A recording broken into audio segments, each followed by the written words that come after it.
Hello dear students, welcome back to my channel physics SPC. Rotational motion का एक question. Two rings of same mass and radius are placed with their plane perpendicular to each other and centre at a common point. The radius of gyration of the system, इस पे ध्यान दो, ये important है। Radius of gyration system की पूछ रहा है, कौन से एक्सेस के अबाउट पूछ रहा है, ये भी इंपॉर्टेंट है। About an axis passing through the centre and perpendicular to the plane of one ring, इस पर भी ध्यान रखो, वन रिंग इसमें, ठीक है ना। एज चार चॉइस रखे। देखो सबसे पहले इसका एक डायग्राम बनाएं तो देखो, एक रिंग मैंने एक्स वाई प्लेन में ली है ये, ठीक है। एक रिंग ले ली एक्स वाई प्लेन में, ऐसे ऐसे एक रिंग ले ली एक्स वाई प्लेन में। तो ये इस रिंग का प्लेन हो गया, तो ये रिंग का, ये पूरा रिंग का प्लेन हो गया ये वाला। तो मान लो ये रिंग वन है और रिंग का प्लेन, ये वाला पूरा रिंग का प्लेन है।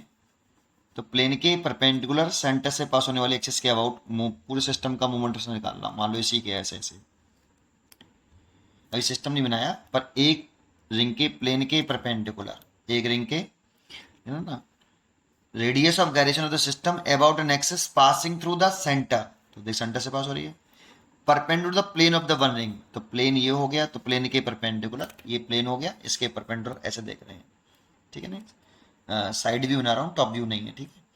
अच्छा, अब दूसरी रिंग जब बनाएंगे ना आप, तो ये तो प्लेन के परपेंडिकुलर हो गया, प्लेन वन, ये रिंग वन। जब दूसरी रिंग बनाओगे तो दूसरी रिंग कुछ इस तरह से बनेगी, ऐसे। और ये दूसरी रिंग का जो प्लेन होगा वो कुछ इस तरह से होगा, देखो ऐसे, ये प्लेन होगा दूसरी रिंग का। देखो पहली रिंग ऐसे, तो उसका प्लेन ये हो गया। दूसरी रिंग ऐसे रखी है, प्लेन दोनों के प्लेन परपेंडिकुलर, देखो ऐसे, है ना, ऐसे। तो दूसरी रिंग जब ऐसे रखेंगे ना, तो पहली के जब परपेंडिकुलर होगा ना, पहली वाली रिंग के ऐसे, देखो ऐसे, तो दूसरी के प्लेन के पैरेलल होगा।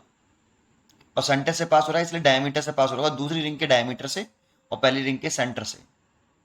समझो, ये प्लेन के पैरेलल हो गया। देखो ये सेकंड का प्लेन हो गया ना बेटा, ये वाला। अच्छा, चलिए, तो इस पूरा सिस्टम बन के तैयार हो गया। इस एक्सिस के अबाउट आपको पूरे सिस्टम का मोमेंट अपने से निकालना है बेटा, पूरे सिस्टम का। क्योंकि ये वाली एक्सिस जो है ना, एक पहली वाली रिंग के प्लेन के परपेंडिकुलर है, पहली वाली रिंग के प्लेन के परपेंडिकुलर है, और दूसरी रिंग के प्लेन के पैरेलल है और डायमीटर से पास हो रही है। तो जैसे पूरा सिस्टम बना, तो पूरे सिस्टम का मूवमेंट अपने से लिखे हैं आई सिस्टम। सिस्टम का इसलिए लिख रहे हैं क्योंकि रेडियस ऑफ गायरेशन सिस्टम की पूछ रहा है, इसलिए सिस्टम का मूवमेंट अपने से लिखे हैं। तो पहली रिंग का मूवमेंट अपने से प्लस सेकेंड रिंग का, ये रिंग वन का है और ये रिंग टू का है। लेकिन इसमें भी कंसेप्ट है कि जो किस एक्सेस के अबाउट है। तो देखो पहली रिंग के तो प्लेन के परपेंडिकुलर लिया मैंने, तो इसमें लिख दूं movement of inertia of ring one about an axis passing through the center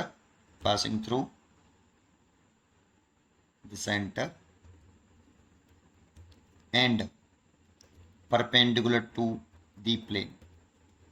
क्योंकि आपसे कह भी रहा है कि एक रिंग के, वन रिंग के तो प्लेन के परपेंडिकुलर और सेंटर से पास हो, तो मैंने पहली रिंग चुनी है वो। तो मोमेंट ऑफ इनर्शिया प्लेन के परपेंडिकुलर और सेंटर से पास होने वाले एक्सिस के अबाउट जो मोमेंट ऑफ इनर्शिया होता है रिंग का, वो mr² होता है, हमें याद होना चाहिए। दूसरी रिंग जब बनाएंगे ना, दोनों के perpendicular plane, planes perpendicular to each other, centre common, तो उस वाली कंडीशन में जो दूसरी रिंग होगा ना, वो कैसी होगी, moment of inertia of ring two about an axis passing through centre तो होगा, एंड इट्स डायामीटर डायमीटर होगा तो प्लेन के पैरेलल होगा, ठीक है ना। तो डायमीटर के about moment of inertia ring का वो होता है हाफ mr²। ये रिंग टू का डायमीटर के अबाउट, देखो दोनों के मास सेम है, रेडियस सेम है, तो डायमीटर के अबाउट जो होगा वो हाफ mr² होगा। और इन दोनों का एक सिस्टम बन गया आपका, पूरे सिस्टम का निकालें तो इसी एक्सिस के अबाउट निकालें बेटा, एक रिंग के परपेंडिकुलर, एक रिंग के परपेंडिकुलर और सेंटर से पास होने वाले एक्सिस के अबाउट। तो ये देखो ऐसे, तो ये हो गया। अब पूरे सिस्टम का देखो, रेडियस ऑफ गायरेशन का फॉर्मूला जो होता है ना, वो होता है mass multiplied by radius, radius of gyration का स्क्वायर। दिस इज द के इज रेडियस ऑफ गायरेशन, और एम मास का मल्टीप्लाई रेडियस ऑफ गायरेशन के स्क्वायर में करता है, मोमेंट ऑफ इनर्शिया आता है बेटा। तो पूरे सिस्टम का मोमेंट ऑफ इनर्शिया लिखना है तो एम प्लस एम इंटू के स्क्वायर, ऐसे। एम प्लस एम क्यों किया? क्योंकि सिस्टम का लिखना है, सिस्टम का मोमेंट ऑफ इनर्शिया निकालना है। तो सिस्टम में 2 रिंग आ रही हैं, दोनों रिंग का मास ऐड करो, रेडियस ऑफ गायरेशन का स्क्वायर। के इज रेडियस ऑफ गायरेशन, के इज रेडियस ऑफ गायरेशन। तो देखो ये 2m इंटू के स्क्वायर हो गया, और इन दोनों को ऐड करें तो ये 3/2 एम आर स्क्वायर हो गया। एम से तो एम कैंसिल हो गया, और यहाँ से के का स्क्वायर निकालें तो ये 3/4 आर स्क्वायर हो गया। तो के निकाल लें यहाँ से तो √3/2 आर हो गया बेटा। इसलिए इसकी जो चॉइस होगी वो डी, √3/2 आर। ठीक है, उम्मीद करता हूँ कि आपको ये जरूर समझ में आया होगा। अगर आपको ये फिगर समझ में नहीं आ रहा हो तो 2 चूड़ी ले लेना, और एक के अंदर एक फंस जाए ऐसे, जिनकी सेंटर प्लेन परपेंडिकुलर कर लेना, और फिर एक्सिस बना के देखना, एक के प्लेन के परपेंडिकुलर और एक के डायमीटर के अलॉन्ग आएगी वो एक्सिस। ठीक है, तो समझ में आ जाएगा अपने आप। ठीक है, पढ़ते रहिए और खुश रहिए। Thank you.